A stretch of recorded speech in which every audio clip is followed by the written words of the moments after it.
Hello everyone, मैं सचिन भोर photo audio YouTube channel में आपका स्वागत करता हूं। जैसे कि मैंने लास्ट सेशन में कहा था कि हम लोग आगे जाकर न्यूबॉर्न फोटोग्राफी के कुछ सेशंस लेके आने वाले हैं, राइट। और आज मैं फर्स्ट सेशन लेके आया हूँ मेरी वाइफ प्रियदर्शनी के साथ, जो कि एक बहुत खूबसूरत न्यूबॉर्न बेबी फोटोग्राफर है। और बहुत मज़ा आता है जब उसका काम मैं देखते रहता हूँ कि वो किस तरीके से करती है। हालांकि मैंने खुद ने भी ये ट्राई किया था। मैं खुद एक वेडिंग फोटोग्राफर हूँ और स्टूडियो फोटोग्राफी भी कई सालों से करते आया हूँ। तो जब मैंने स्टार्ट खुद से किया न्यूबॉर्न फोटोग्राफी करते हुए, जो कि मैंने कोई नॉलेज नहीं लिया था, तो बहुत दिक्कतें आती थी और वो रिज़ल्ट नहीं मिलता था। मतलब मुझे पता ही नहीं था कि उसको कैसे रैप करना है, कैसे पोज करना है, या किस तरीके से वो सेटअप क्रिएट करना है। तो हम लोग बहुत अलग अलग तरकीबें निकाल के उसको शूट करते थे और वो आउटपुट देखते थे, लेकिन मज़ा नहीं आता था। लेकिन प्रियदर्शनी का एक अलग एक्सपीरियंस रहा है। हम उनसे ही जानेंगे कि उनका क्या एक्सपीरियंस रहा है। और मैं कुछ ऐसे क्वेश्चंस करूंगा आज कि जो कि मैं खुद एक वेडिंग फोटोग्राफर हूँ, खुद एक स्टूडियो फोटोग्राफर हूँ कई सालों से। तो मेरे मन में कुछ एक नॉर्मल एक टिपिकल कुछ क्वेश्चंस है, तो वो मैं प्रियदर्शनी से बात करना चाहता हूँ। लेकिन प्रियदर्शनी का कैसे स्टार्ट हुआ न्यूबॉर्न फोटोग्राफी में, तो वो कुछ बताएगी, उनका एक्सपीरियंस क्या रहा है। एक्चुअली थोड़ा सा मैं शॉर्ट में बताती हूँ। कुछ हमेशा हम लोग कहते हैं कि कुछ बुरा होता है तो मेरे साथ क्यों हुआ, हम लोग ये सोचते रहते हैं। बट ऐसा ही कुछ इंसिडेंट्स हमारी लाइफ में आया और वो मेरे लिए एक टर्निंग पॉइंट हो गया। तो वो जो एक्सपीरियंस था न्यूबॉर्न फोटोग्राफी, मैटरनिटी फोटोग्राफी, तो जो एक्सपीरियंस मैं खुद नहीं ले पाई, तो मैंने सोचा कि मैं दूसरों का क्लिक करके मेरा सेटिस्फेक्शन तो डेफिनेटली ले सकती हूँ। तो इसलिए एक्सीडेंटली मैं न्यूबॉर्न फोटोग्राफी में आई। और जब तक मैंने ये सोचा नहीं था कि मैं न्यूबॉर्न फोटोग्राफर बनूंगी, तब तक मैंने कभी कैमरा भी हैंडल नहीं किया था।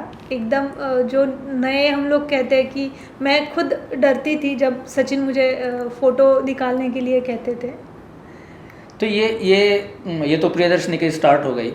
अब मैं मेरी जो सोच है फोटोग्राफी में, जैसे मैं वेडिंग्स करते आया हूँ, तो अगर मैं खुद वेडिंग फोटोग्राफी करते करते अगर न्यूबॉर्न फोटोग्राफी करना चाहूँ, तो क्या मैं कर सकता हूँ? जी ज़रूर।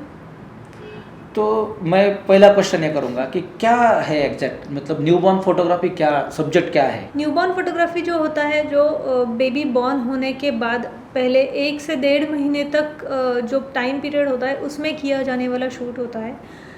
और उसमें 2 टाइप से शूट होता है। एक होता है लाइफस्टाइल सेशन और दूसरा होता है creative newborn photography. Lifestyle session मतलब जो हम लोग मोबाइल से क्लिक करते हैं, जो एक्चुअल बेबी जैसे सोया हुआ है, जगा हुआ है, खेल रहा है, तो उसको लाइफस्टाइल हम लोग कहते हैं। और दूसरा होता है क्रिएटिव न्यूबॉर्न फोटोग्राफी। तो क्रिएटिव न्यूबॉर्न फोटोग्राफी के लिए थोड़ा उनको पोज करना, उनका जो सेटअप है वो क्रिएट करना, कौन से एंगल से फ़ोटो निकालना, ये इस पूरा एक कॉम्बिनेशन होता है क्रिएटिव न्यूबॉर्न फोटोग्राफी। ओके। हाँ, क्योंकि ये मुझे भी पता चला अभी ही, क्योंकि कई बार ऐसे मैं भी पहले न्यूबॉर्न फोटोग्राफी शूट करता था कहने के लिए, जो कि सिर्फ वो बेबी को कैसे भी वो सुला दिया और कुछ कपड़ा वपड़ा का रैप कर दिया और क्लिक कर दिया। तो जब इतने अभी पिक्चर देख रहे हैं हम लोग, एक अलग ही स्टैंडर्ड और अलग ही ब्यूटी उसमें नज़र आ रही है। सो ये जैसे तुमने ये कैसे बनाया, मतलब ये एक स्किल कैसे डेवलप किया? मैंने एक्चुअली जब मैंने स्टार्ट किया, तो मुझे भी बहुत डर लग रहा था कि मैं भी फ़ोटोज़ देख के मुझे भी लगता था कि ऐसी फ़ोटोज़ मैं कब निकाल पाऊँगी। तो उसके लिए मैंने बहुत सारे जो मेंटर्स हैं, इंटरनेशनल मेंटर्स, तो उनके सेशंस फॉलो किए, उनके इन पर्सन वर्कशॉप अटेंड किए हैं। और उसके बाद जो एक्सपीरियंस अब तक भी मैं सीख रही हूँ, और मुझे और भी आगे बहुत सीखना है, क्योंकि ये सिर्फ बेबी को रैप करते आया तो मैं बेस्ट फोटोग्राफर बन सकता हूँ, तो ऐसा नहीं होता है। मुझे तो ऐसे लगता था क्योंकि कई बार मैं फोटोग्राफर्स को मिलता हूँ तो कई फोटोग्राफर्स यही बोलते हैं कि मुझे सब आ रहा है, सिर्फ रैपिंग नहीं जम रही है। राइट। तो क्या सिर्फ रैपिंग अगर हम लोग कर सके तो बढ़िया न्यूबॉर्न फोटोग्राफी कर सकते हैं? जी मेरे ख्याल से तो रैपिंग एक्चुअली एक सिर्फ उसका एक हम लोग 10 to 20% पार्ट हम लोग कह सकते हैं न्यूबॉर्न ओके, फोटोग्राफी का, ओके। क्योंकि विदाउट रैपिंग भी बहुत खूबसूरत पिक्चर्स निकाली जाती है। तो रैपिंग अगर 10 to 20% पार्ट है, तो बाकी जो 80% पार्ट है उसमें क्या क्या आता है? उसमें आता है बेबी हैंडलिंग, उसमें आता है बेबी पोजिंग, जो हम लोग सेटअप क्रिएट करने वाले हैं वो उसमें आता है। उसके बाद आता है लाइटिंग। ओके। और सबसे जो इम्पोर्टेंट होता है ना, ये सब चीज़ें भी बहुत बार ऐसा होता है कि हम लोग एक्सपीरियंस से बहुत अच्छी तरह से कर सकते हैं, बट राइट एंगल से शूट करना बहुत ज़्यादा ज़रूरी होता अच्छा, तो एंगल बहुत ज़्यादा ज़रूरी है। एंगल से मुझे एक बात लगती है कि जैसे मैं वेडिंग फोटोग्राफी करता हूँ, और जब प्रियदर्शनी ने स्टार्ट किया प्रॉपर प्रोफेशनली न्यूबॉर्न फोटोग्राफी, तो मैं भी वहाँ पे कुछ शॉट्स लेना चाहता था। और वो शॉट लेते समय मैं एक मेरे टिपिकल एंगल जो रहते थे कि भाई बेबी नीचे है तो बस एक टॉप व्यू से पिक्चर क्लिक करने हैं, Right. और मैं वो क्यूरियोसिटी में बहुत सारे पिक्चर क्लिक करता था, जो कि प्रियदर्शनी रिजेक्ट करती थी। तो मुझे वो जानना है कि एग्जैक्ट वो क्यों रिजेक्ट किए जाते थे मेरे फोटोज़। और मैं एक बड़ी इतने सालों से फोटोग्राफर हूँ, इतने फोटोशूट्स आज तक मैंने किए, लेकिन मेरे पिक्चर जब रिजेक्ट होते हैं न्यूबॉर्न फोटोग्राफी के, तो उसमें एग्जैक्ट क्या मिस्टेक्स रहती थी कि जहाँ पे वो फोटो रिजेक्ट होते थे? बेसिकली रिजेक्ट हम लोग इसलिए कहते थे कि करते थे कि वो पिक्चर्स खूबसूरत दिखनी चाहिए, क्योंकि न्यूबॉर्न ये जो टॉपिक है ये इतना सेंसिटिव है कि वो हर एक के दिल के पास रहता है वो टॉपिक, कि हमारी बेबी की जो पिक्चर्स है वो उसकी लाइफ टाइम के लिए वो रहने वाली है। तो उसमें बेबीज़ खूबसूरत कैसे दिखे, तो Okay. बेबी डेफिनेटली हर एक बेबी बहुत खूबसूरत होता है, बट दूसरे के नज़रिए से बेबी को खूबसूरत दिखना वो एक फोटोग्राफर का स्किल होता है। अच्छा, कि- तो हम लोग ये कह सकते हैं कि ये जो एंगल बेसिकली जो होता है, जब हम लोग बाकी सब रैपिंग, उसकी स्टाइलिंग, उसकी पोजिंग, उसकी लाइटिंग, उसका सेटअप क्रिएशन, राइट, Right. और उसमें कलर कॉम्बिनेशन भी रहेगा, और ये सब करने के बाद सबसे इम्पोर्टेंट पार्ट आएगा जो हम लोग कैमरा व्यू फाइंडर से देखते हैं, तो उसमें एंगल, Right. राइट। और हम अब टिपिकल कॉमन एंगल जैसे भी कहीं पे भी घूमकर अगर उसको 360 डिग्री शूट करते रहे, Right. तो वो ब्यूटी शायद उसमें ओपन नहीं हो Open रही नहीं है, होता है। और उसका एक स्किल डेवलप करना होगा, वो जानना होगा पहले, एक्सपर्टीज से जानना होगा कि एग्जैक्ट क्या है उसका परफेक्ट एंगल जो कि उसकी ब्यूटी ओपन करे, एक ब्यूटीफुल एंगल हम लोग कैसे करें। Right. तो जैसे अगर मेरी आदत ये रह चुकी है कि मैं कई शॉट्स लेता हूँ और कई सारे पिक्चर्स क्लिक कर कर वो मुझे लगता है कि यही सबसे बढ़िया है, तो मुझे अगर मेरा एंगल परफेक्ट करना है या मेरी जो विजन है उसको और विथ स्किल अगर डेवलप करना है, तो उसको इसके लिए क्या ट्रिक रहेगी? जैसे अपने वेडिंग फोटोग्राफी में उस लेवल तक फोटोग्राफी लेके जाने के लिए जैसे आपने स्टडी किया है, ओके। तो इसी तरह आपको भी न्यूबॉर्न फोटोग्राफी का स्टडी करना बहुत ज़्यादा ज़रूरी है। ओके। न्यूबॉर्न फोटोग्राफी का स्टडी करना मतलब ज़रूरी नहीं है कि किसी के पास इमीडिएटली जाके आपको शूट चेक करना है कि वो कहाँ पे वर्कशॉप है और कहाँ पे हम लोग कर सकते हैं, तो ऐसा नहीं है। जो इंटरनेशनल मेंटर्स है, तो आप उनके लाइव्स देखिए, आप उनके वीडियोस देखिए, आप उनकी फ़ोटोज़ देखिए, तो उनको ऑब्ज़र्व करना आप स्टार्ट कीजिए, और उसके बाद शायद आपके रिजल्ट्स में 10 to 20% चेंजेस डेफिनेटली आएंगे। ओके, तो ज़्यादा से ज़्यादा हमें जो अदर फोटोग्राफर्स जो प्रोफेशनल्स है न्यूबॉर्न के, उनके Right. सेशंस देखना होगा, उनके पिक्चर्स देखना होगा, Right. उनके पिक्चर्स को अलग अलग आर्टिस्ट के पिक्चर्स देखकर हमें हमारी विजन प्रॉपर करनी होगी कि एग्जैक्ट इन्होंने एंगल्स कौन से लिए।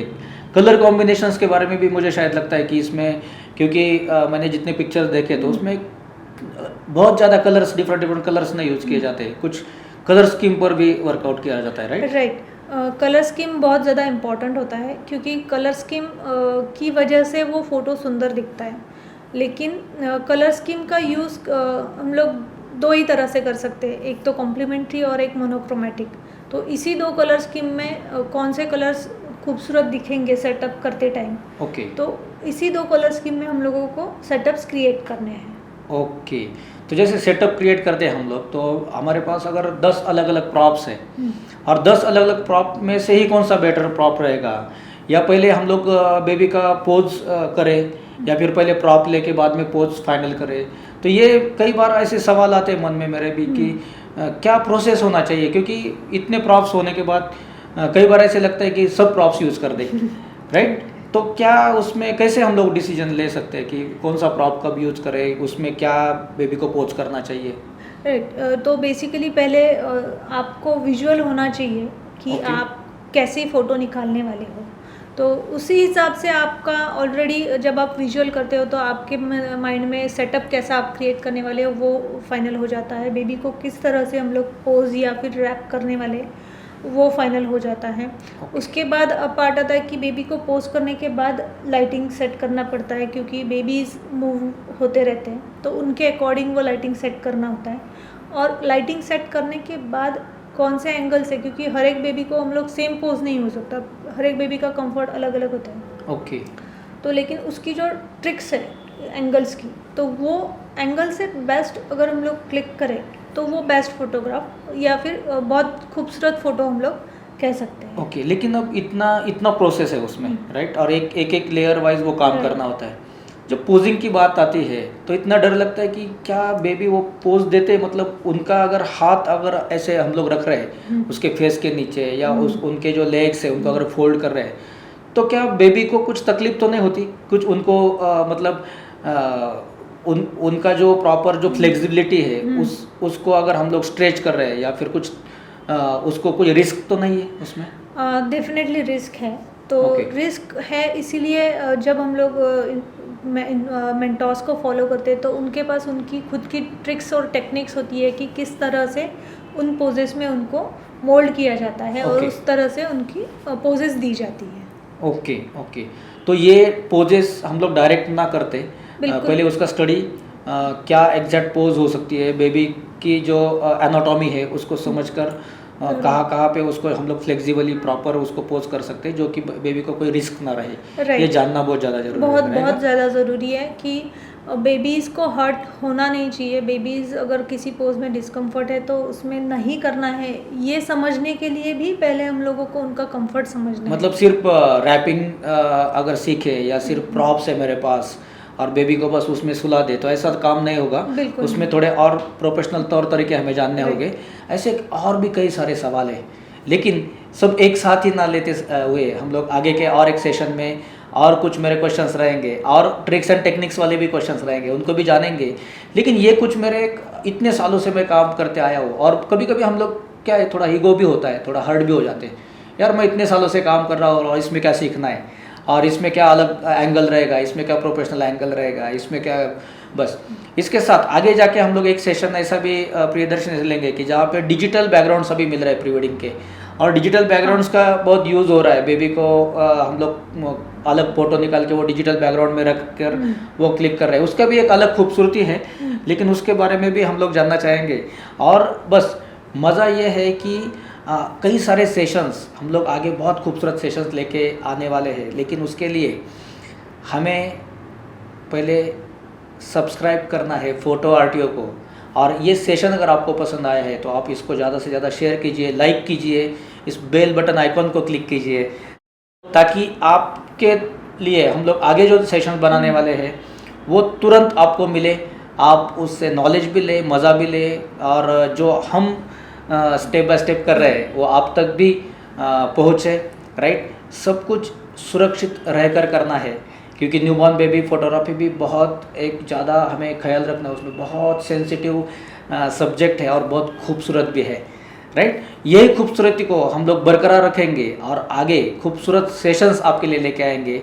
Thank you so much Priyadarshini, Thank you so much. जो कि आप उनको फॉलो कर सकते हैं इंस्टाग्राम पर द किड्स फोटोज़, जो प्रियदर्शनी का ब्रांड है उस पर, राइट? और वहाँ पर भी आप कुछ क्वेश्चंस कर सकते हैं।